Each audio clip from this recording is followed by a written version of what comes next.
ఉచితాలకు అలవాటు పడే ప్రజలు సోమరిపోతులైపోతున్నారు. కేంద్ర రాష్ట్ర ప్రభుత్వాలు ఉచిత పథకాలు పెట్టి ప్రజల్ని ఏం చేయాలనుకుంటున్నారు?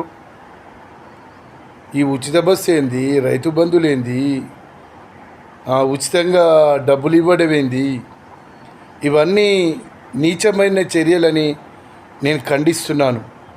ప్రజలు పని చేసుకొని వాళ్ళ స్వశక్తుల మీద వాళ్ళు ఆధారపడి వాళ్ళ అభివృద్ధి పదంలోకి రావాలి. ఈ ఉచిత పథకాల వల్ల యువతరం మొత్తం నిర్వీర్యం అయిపోయింది.